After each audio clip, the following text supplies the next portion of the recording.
Hello, and welcome to the Facts Are Facts podcast. This is your favorite host, Broadway K. And man, so much to talk about today. I want to talk about the Denver Nuggets today. You guys know I'm a die-hard Nuggets fan. We recently, about a week and a half ago, lost the 7-game series to the Oklahoma City Thunder. Oklahoma City has since advanced to the finals against the Timberwolves. They beat them 4-1. Horrible series for the Timberwolves, but we're not here to talk about them. Here to talk about the Nuggets, man. Now let's just review the season really quick. The Nuggets won 50 games. Kind of disappointing that we only won 50 games, but the reason I think we only won 50 games, I feel like Mike Malone was tanking the season. I addressed that in my video, my previous video, which you guys can check on the channel. Please like and subscribe, by the way. Weird season. Jokic had the birth of his kid. He missed about 3 games because of that. Peyton Watson got injured. Russell Westbrook got injured. Julian Strawther got injured. And that's really the low-key the injury that kind of changed the season, in my opinion. When Julian Strawther got hurt, you started seeing how bad the bench really was. And you know how it is in the NBA, man. When you have players hurt and you're losing, you're trying to win every game. And Julian Strawther kind of fell out of the rotation. We kind of saw what he was capable of in Game 6 when he hit those threes and everything. Kind of, extend our season. But Julian Strawther, that's what he does, man. He did that at Gonzaga. He's a shooter. When he got hurt this season, that kind of we kind of fell off the rails a little bit. Mike Malone was tanking the season. Calvin Booth obviously had agendas. Him and Mike Malone hated each other. I'm really glad we got Calvin Booth out of there. As I discussed last time, Calvin Booth traded 3 second-round picks to get rid of Reggie Jackson, who was only making $5 million. One of the worst trades I think I've ever saw because we didn't get anything in return. It was just a terrible trade.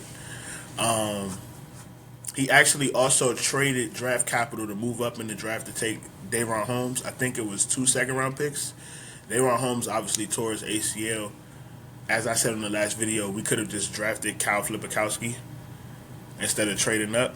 But whatever, Calvin Booth does these weird moves. And what that actually did was it caused a domino effect of we couldn't get rid of Dario Saric or Zeke Naji this season because we didn't have assets. What you can do when you have an asset is you can have somebody absorb a contract just to get the asset. So we could have sent Dario Saric or Zeke Naji over to the Utah Jazz or the Portland Trail Blazers or the Hornets or something like that just to get a rotation player. And they would have took it. They would have absorbed the contract so they can get maybe 2 second-round picks or a second-round pick or something like that.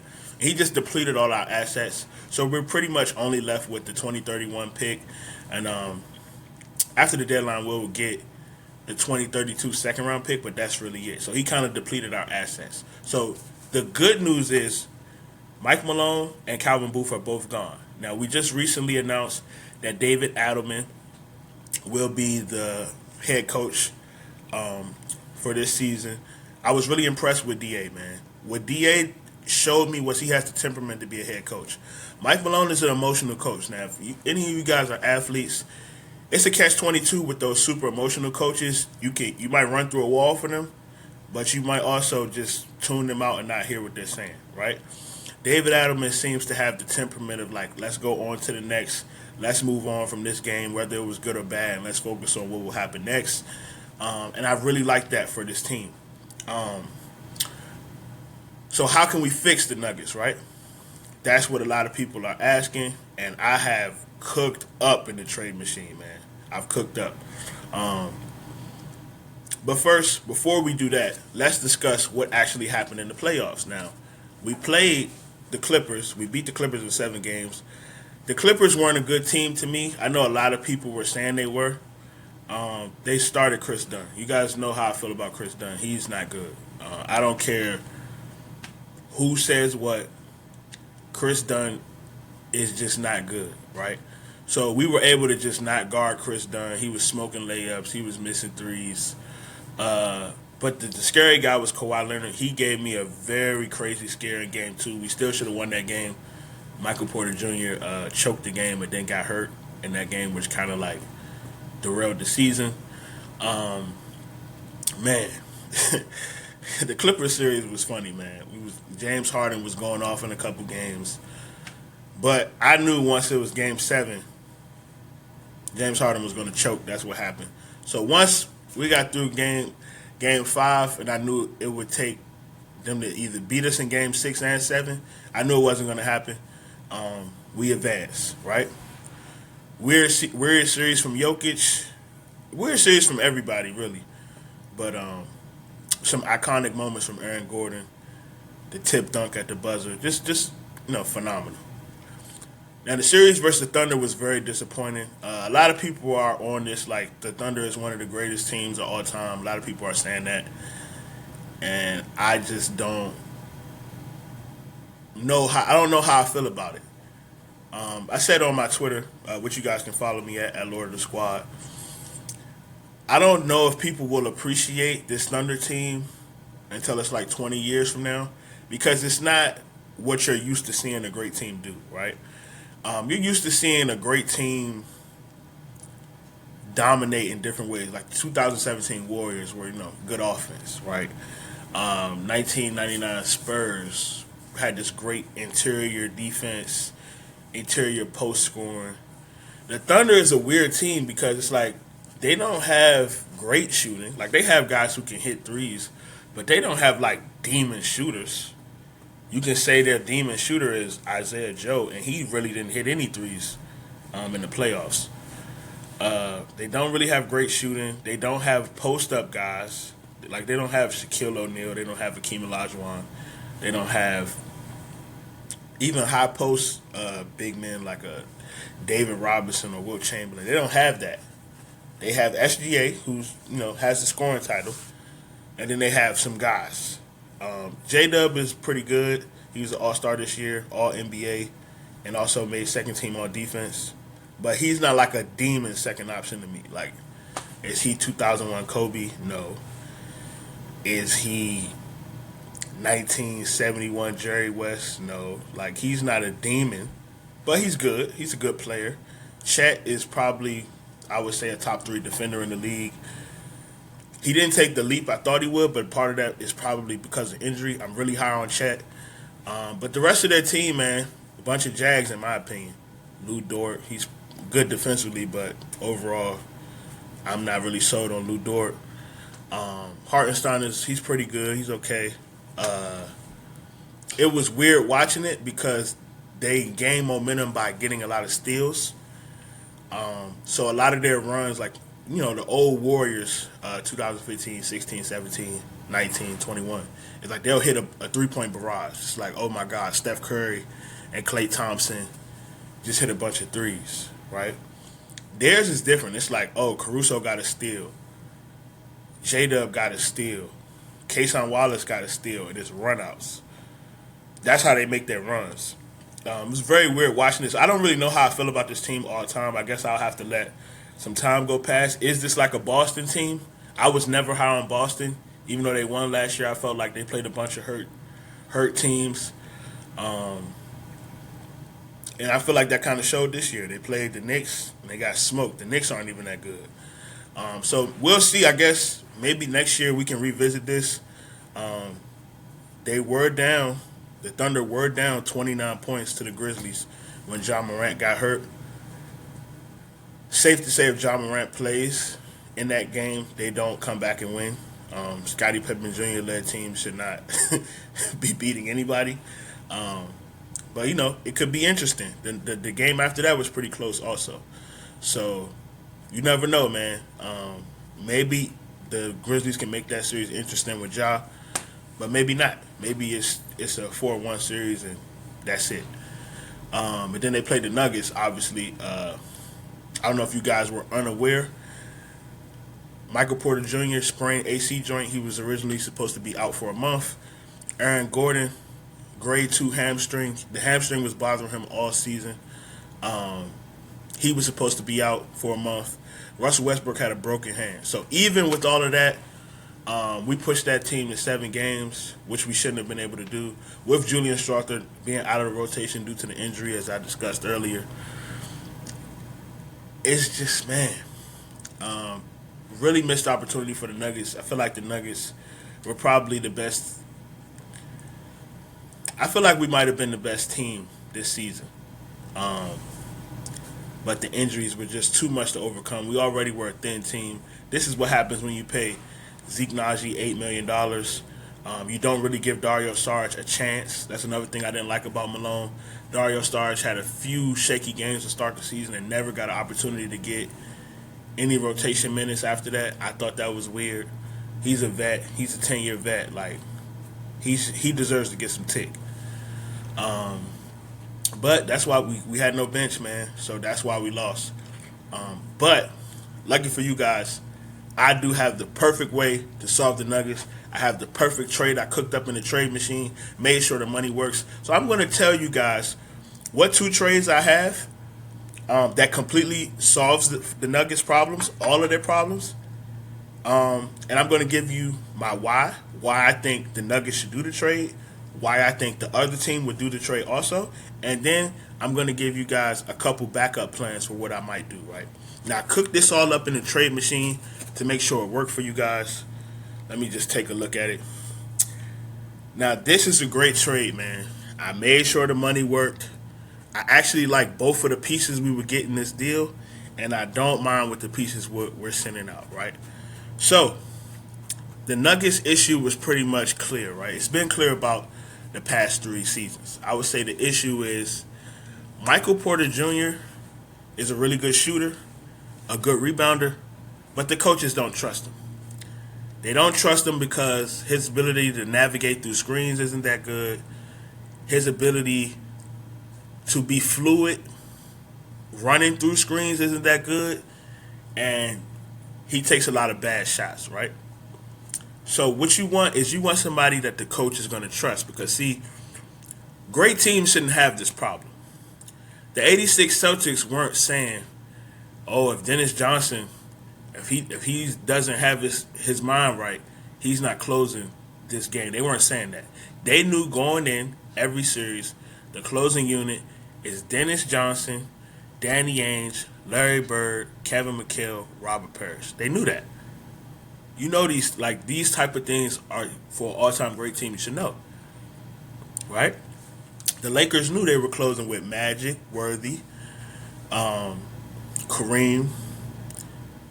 They knew they were closing with those guys, right? Whether it was AC Green and Michael Cooper, or it was Byron Scott, they knew they were closing with those guys because those guys were good at what they do consistently, right? So what you do now is you add a different archetype of a player that can do similar things to Michael Porter Jr., but is more well-rounded. But in this trade I have, you keep Michael Porter Jr. because, see, what you don't want to do is make a trade where you trade Michael Porter Jr. and you don't know what you're getting back yet. But with this trade, you have the option. Now, I'm making this trade with the intent on still moving Michael Porter Jr. after this deal goes through, right? So, I'm going to tell y'all the trade I cooked up for the Denver Nuggets. So, this is for the Denver Nuggets, and I think it changes their title chances, right? So, I have the Denver Nuggets sending out Zeke Naji, Dario Saric, Peyton Watson, and Hunter Tyson. I'm going to put this up on the screen. So, Zeke Naji, Dario Saric, Peyton Watson, and Hunter Tyson. In return, and we'll also be sending out the 2031 first-round pick. Now, I know a lot of people are going to be mad about the pick, but just trust me, work with me, right?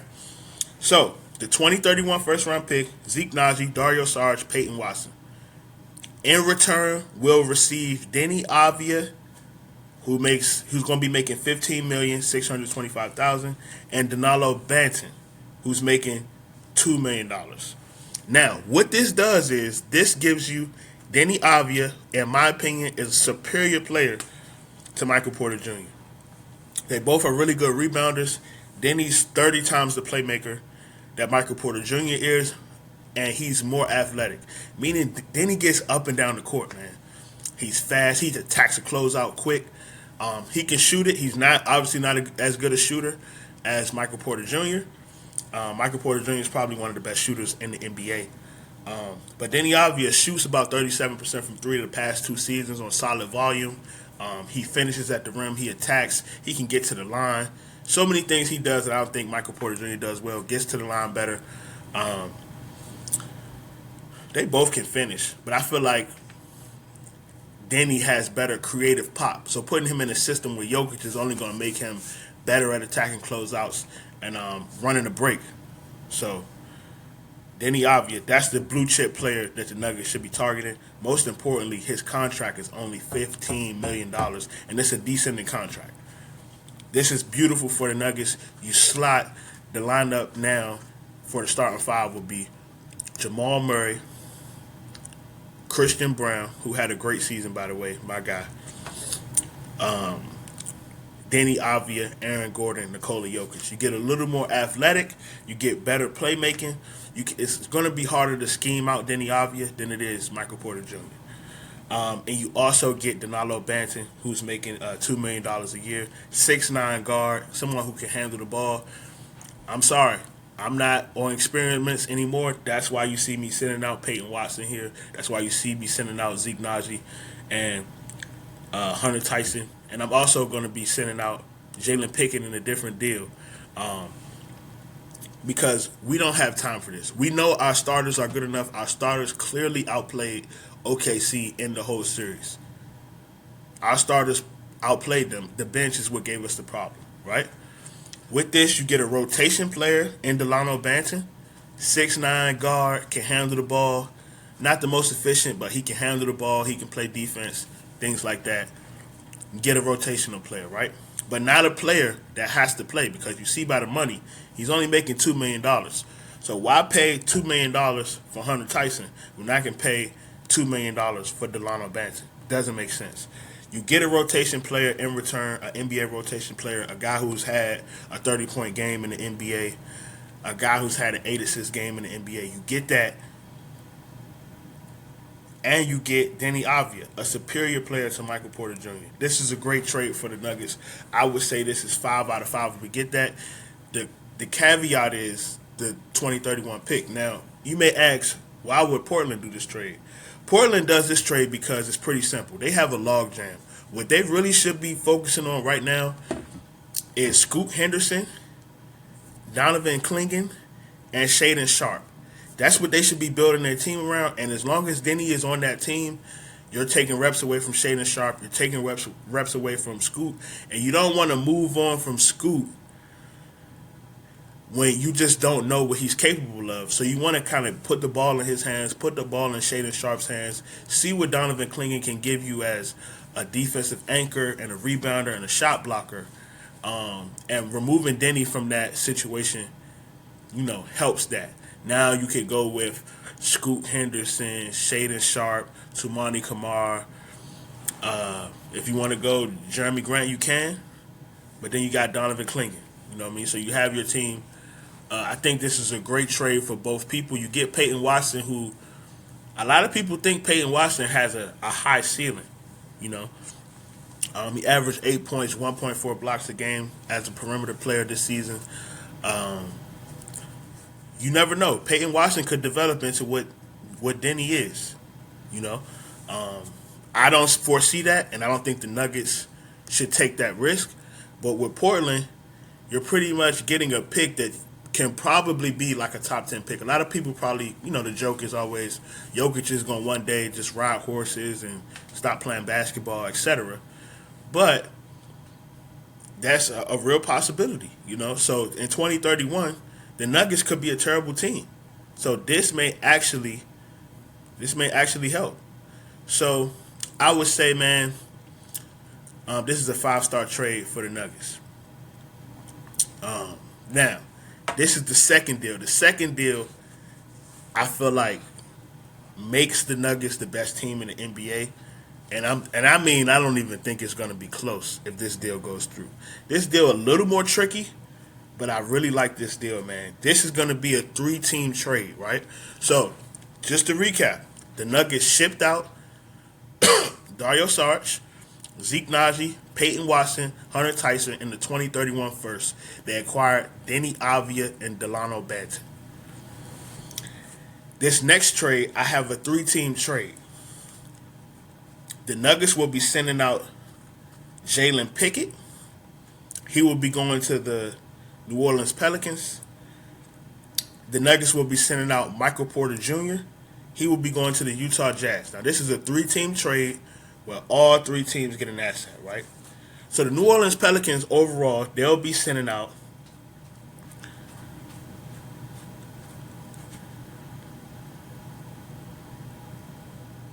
Kenyon Martin Jr. and Kelly Olynyk. I'm sorry. No. The Nuggets will be receiving Kelly Olynyk and Colin Sexton. The Pelicans will be receiving Jalen Pickett, Kenyon Martin Jr., and Taylor Hendricks. The Jazz will receive Michael Porter Jr. and a second-round pick. This second-round pick will be coming from the Denver Nuggets. So, but this is the pick. I believe this is the pick the Pelicans got from the Nuggets. So, why would each team do this trade, right? The Nuggets, what you do is, you already replaced Michael Porter Jr. with Deni Avdija. So now what you're doing, you're turning Michael Porter Jr. into 2 rotational players to add depth to your team, right? Beautiful trade. So that's why the Nuggets do the trade, right? The Jazz do it because you get Michael Porter Jr. You get Michael Porter Jr. The Jazz are realizing, listen, man, we've been tanking for 3 years. We ended up with Taylor Hendricks, right? We ended up with Cody Williams. It's time for us to play real basketball. We want to focus on our team. Also, you move Colin Sexton, who's going to stunt the development of Isaiah Collier, who was one of the best rookies in the NBA, Surprisingly, he was a really good passer, too. So now you clear the logjam. You can kind of focus on Keontae George and Isaiah Collier, and you bring in Michael Porter Jr., a dead-eye shooter, to put beside Lauri Markkanen. So now you can go Isaiah Collier. You can try to keep developing Cody Williams, Michael Porter Jr., Lauri Markkanen, Walker Kessler. That's your new team, right? Now, the Pelicans. This is the tricky one. Why would the Pelicans do this? Well, the Pelicans probably think, in 2025, why would we want to pay Kelly Olynyk $13 million? We don't. The rules have changed. $13 million now is a lot more than it was 3 years ago, right? So they get rid of Kelly Olynyk's contract, right? But they also get high upside in Taylor Hendricks. Taylor Hendricks was a lottery pick, right? So a lot of people were high on him coming out of college. You acquire Taylor Hendricks from the Utah Jazz. You acquire Kenyon Martin Jr. from the Utah Jazz, who has sky-high upside, great athlete. And you also get a wild card in Jalen Pickett. The guard situation is a little weird over there in New Orleans. A lot of people are saying they're not going to keep C.J. McCollum. They already lost Dejounte Murray to an injury. Who knows when he's going to be back? You get an upside pick on Jalen Pickett. I don't think Jalen Pickett is good, but around the league, a lot of people value what he does. People call him a poor man's Kyle Lowry. I think that's ridiculous, but it's an upside play, right? He's only making $2,200,000. So the Pelicans basically move out Kelly Olynyk for the opportunity to maybe land something with Taylor Hendricks, right? You get Kenyon Martin Jr. a nice depth piece, and you get to see what you got in Jalen Pickett. So this is a great trade, I think, for all 3 teams. The Pelicans, listen, you don't need Kelly Olynyk, right? You even got the way you got him. It's not like you really wanted him. You know, he was kind of a throw-in the trade. You move on from Kelly Olynyk. You don't have to pay that $13 million. And the Nuggets, man, it's a home run trade for you. You get Colin Sexton, a demon scorer off the bench.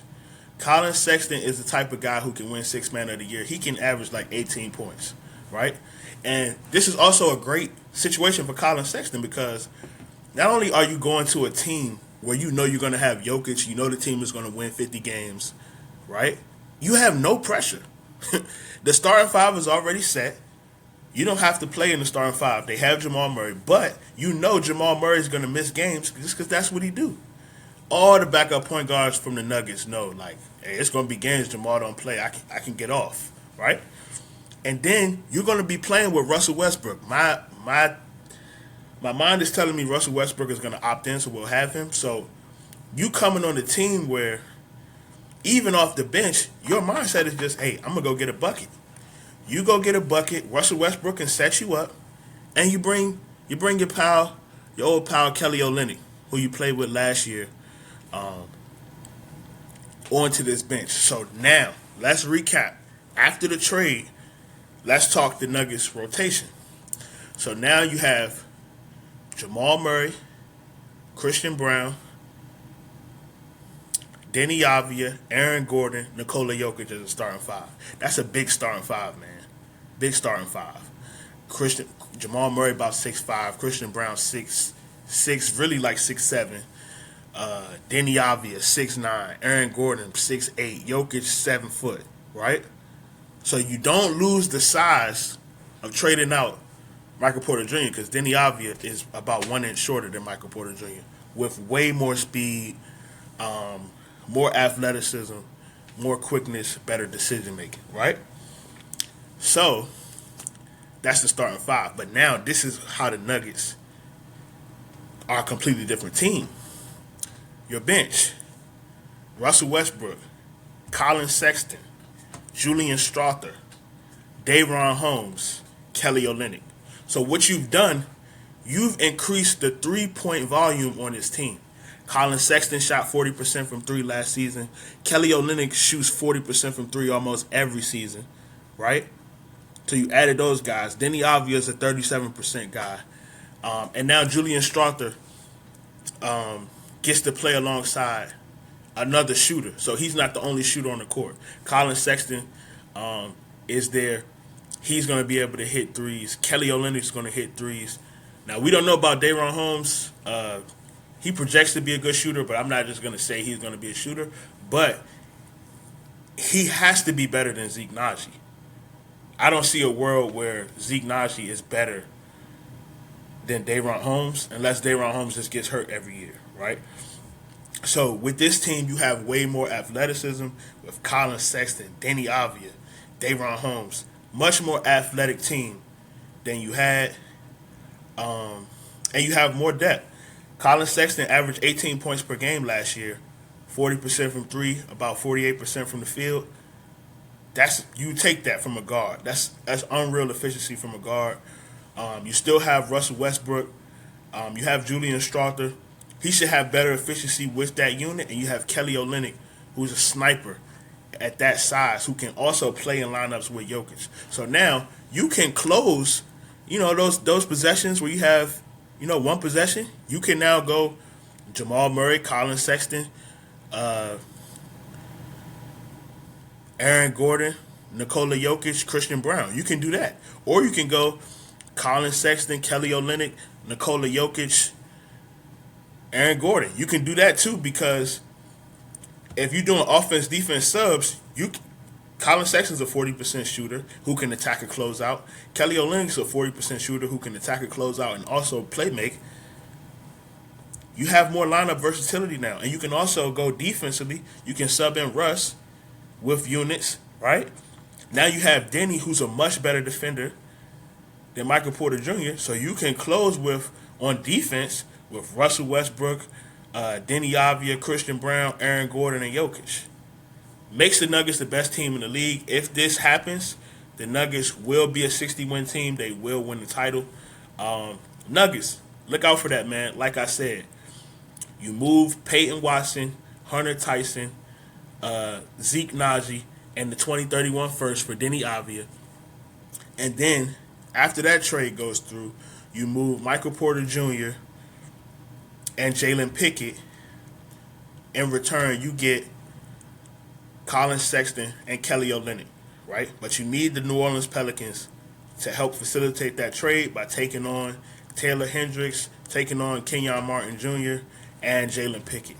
Beautiful trade for the Nuggets, makes them the best team in the world, gives Jokic some depth pieces, fixes the spacing. You now have Colin Sexton and Kelly Olynyk, two guys who can shoot 40% from three. But you don't just limit yourself to statues. Colin Sexton, explosive finishes at the rim with athleticism and strength. Kelly Olynyk, very good playmaker for a big man, can flirt with 4 assists per game while shooting 40% from three. You become a better free throw shooting team. It's just a great trade for the Nuggets, man. You increase your depth with 2 starting caliber players in Colin Sexton and Kelly Olynyk, and you get more versatility with the Deni Avdija trade. So that's my trade machine pod for today of how to fix the Nuggets. This is Facts of Facts. Please like and subscribe to the channel. Follow me on Twitter at Lord of the Squad. Follow me on Instagram at Broadway K. Peace and love.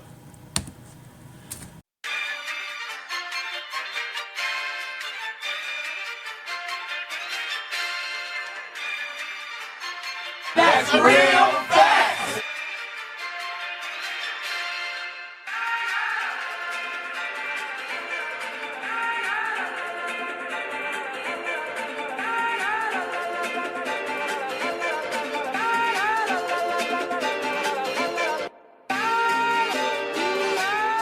Just let it go. Just let it go. Just let it. That's real